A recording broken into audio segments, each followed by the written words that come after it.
Dengan ini iman kita akan Tuhan semakin dikuatkan. Amin.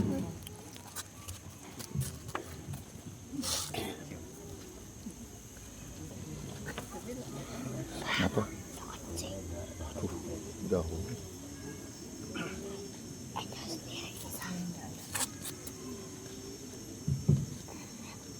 Bapak Ibu, umat beriman terkasih dalam Kristus Yesus. Tadi dalam kata pengantar saya menyapa umat, ya selamat pagi, jawabannya tidak semangat. Ya. Saya nyapa lagi, selamat pagi, masih juga tidak semangat. Kita di depan hadapan Bunda Maria. Bagaimana hadapan Bunda Maria melihat kita dan kita melihat dia. Kalau kita memberikan jawaban dengan tidak penuh semangat, pasti Bunda Maria bertanya, untuk apa kalian datang? Apakah datang karena iman? Ataukah datang karena supaya dilihat banyak orang? Ataukah datang karena benar-benar merupakan siaran iman? Ataukah datang hanya untuk meminta supaya Bunda Maria mengabulkan doa-doa kita? Itu makanya saya nyapa dengan penuh semangat. Selamat pagi. Pagi. Selamat pagi. Pagi. Kita melihat kita. Ya, Ibu Bapak saudara-saudari terkasih dalam Kristus Yesus. Itulah. Ketika kita mendengar dalam bacaan Injil tadi, kita kaitkan dalam kehidupan kita. Terkadang dalam kehidupan kita selalu memohon kepada Tuhan untuk meminta kekuasaan. Tuhan, berikanlah aku kekuasaan yang seperti ini, yang memaksa Tuhan untuk melakukan apa yang kehendaki manusia, bukan sebaliknya. Ingat bahwa Tuhan kita Yesus Kristus datang ke dunia ini untuk melayani, bukan dilayani. Maka dengan itu Bapak saudara-saudari terkasih, hari ini Tuhan Yesus mengajak kepada kita untuk melayani. Inilah suatu undangan, tetapi sekaligus menjadi kewajiban kita umat beriman. Memberi pelayanan dengan kesungguhan hati, bukan memberi pelayanan untuk supaya mendapat sebuah jabatan khusus yang mereka para murid Yesus meminta sebuah jabatan khusus supaya mereka akan berkuasa yang dari Yesus. Tetapi jawaban Yesus itu sangat menolak kepada para murid. Ya, demikian pun kita, seringkali kita berdoa selalu meminta ya jabatan, selalu meminta kedudukan yang paling tertinggi dari yang lain. Yang beda dengan Bunda Maria. Bunda Maria selalu belajar untuk merendahkan diri. Kerendahan hatinya itu ya sangat sungguh luar biasa. Yang walaupun orang sedang mencari kekuasaan dalam hidup manusia, tetapi ia selalu merendahkan diri untuk mendoakan kita umatnya, kita anak-anaknya yang sedang berziarah di dunia ini. Ibu Bapak saudara-saudari yang terkasih, Yesus mengajak dan mengundang muridnya dalam Injil untuk melayani seperti dia. Ya, jangan datang untuk supaya dilayani, tetapi datang untuk melayani. Yang melayani tentu saja dengan apa? Dengan para konsekuensi, yaitu harus berkorban. Ya, harus menyempatkan diri, meluangkan waktu untuk yang lain. Yesus mengatakan dia datang untuk melayani dan tujuannya untuk penebusan dosa umat manusia. Maka dengan itu, Ibu Bapak saudara-saudari terkasih, ya sebagai jawaban orang menerima undangan itu akan terikat dan juga akan terwujud undangan tersebut dalam apa? Dalam praktik hidup. Kalau kita tahu bahwa Yesus Kristus datang ke dunia untuk melayani, untuk memberikan pembebasan kita dari belenggu dosa kita, apa salahnya kita juga harus memberikan pelayanan kita kepada yang lain. Saya kata dalam kata pengantar tadi bahwa kepada mereka yang miskin, yang lemah, yang tersingkir, yang tidak diperhitungkan, yang terpinggir, ya mari kita memberikan semangat kepada mereka agar kita bersama-sama untuk bisa melayani satu dengan lain, supaya membebaskan mereka-mereka itu dari segala keterburukan, mungkin karena dosa, mungkin karena ketidaktaatan kepada kehendak Tuhan. Mari kita bersama-sama untuk membangkitkan mereka supaya bersama-sama memberikan pelayanan kita kepada yang lain, membebaskan kepada mereka-mereka yang lemah, membebaskan kepada mereka-mereka yang tentu saja berkekurangan.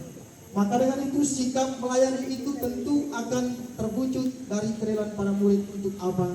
Untuk memberi diri dan juga menolong, juga berkorban, dan juga bahkan memberikan nyawa bagi orang lain, bagi penebusan orang lain. Maka dengan itu para murid hari ini dipanggil untuk melayani, bukan hanya mereka tetapi juga kita. Kita semua dipanggil oleh Tuhan kita Yesus Kristus untuk apa? Untuk melayani. Bukan dipanggil untuk merebut suatu kekuasaan, bukan dipanggil untuk meminta suatu tempat kedudukan yang tertinggi. Siapa yang meninggikan diri akan direndahkan, dan siapa yang merendahkan diri Allah akan meninggikan dia. Maka dengan itu Bapak saudara-saudara terkasih, memberikan nyawa bagi orang lain adalah suatu hal yang mulia, yang baik kita umat beriman sebagai pengikut Kristus yang setia.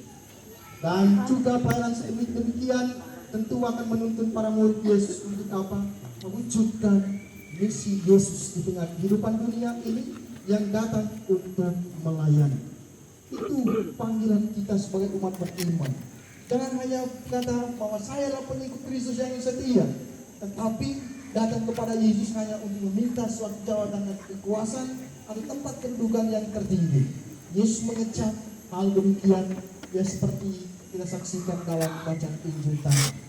Ibu bapak saudara-saudara yang terkasih, seruan Yesus ini sejalan dengan seruan Nabi Yesaya dalam bacaan pertama yang telah kita dengar bersama. Ya tentu saja Nabi Yesaya menyuarakan cita-cita Allah yang mestinya dihidupi oleh siapa? Tentu saja oleh hambanya. Dengan cara apa? Mau menyerahkan diri. Itulah seruan Nabi Yesaya dalam bacaan pertama. Hamba yang mau menyerahkan diri sebagai kurban akan apa? Akan mendapatkan ganjaran yang sungguh-sungguh menggembirakan, yang sungguh-sungguh membahagiakan, yang sungguh-sungguh menyenangkan. Maka tentu saja melihat, tentu saja keturunan umur lanjut dikehendaki Tuhan akan menjadi orang yang benar bagi Tuhan. Kalau kita sungguh-sungguh melayani Tuhan, kalau kita sungguh-sungguh mengorbankan diri kita untuk kepentingan orang lain atau untuk kebahagiaan orang lain, maka Tuhan akan senantiasa melimpahkan rahmat kepada kita berupa umur yang panjang, kesehatan yang baik. Dan oleh karena itu hari ini Tuhan kita Yesus Kristus mengingatkan kepada kita bahwa Ia datang ke dunia bukan untuk kita dilayani, tetapi untuk melayani, untuk memberikan pembebasan atau penebusan bagi banyak orang. Maka dengan itu Bapak saudara-saudara yang terkasih dalam Kristus Yesus, buah dari cara yang demikian, maka akhirnya Ia akan menjadikan orang beriman sebagai orang yang besar dan yang terbuka. Kalau kita sungguh-sungguh memberikan yang kita sesuai dengan kehendak Tuhan, bukan sesuai dengan kehendak kita umat manusia ciptaan. Dan kebesaran itu tidak terutama dirasakan dalam hidup di dunia, tetapi akan dirasakan ya tentu dalam hidup di hadapan Allah di dunia akhirat. Maka itulah model panggilan hidup kita yang kita terima dari Tuhan sebagai konsekuensi dari iman yang kita terima. Dari iman yang kita katakan bahwa saya percaya kepada Tuhan Yesus, saya percaya kepada Bunda Maria, maka pagi hari ini saya datang di hadapannya. Tetapi isi hati kita, niat kita lain.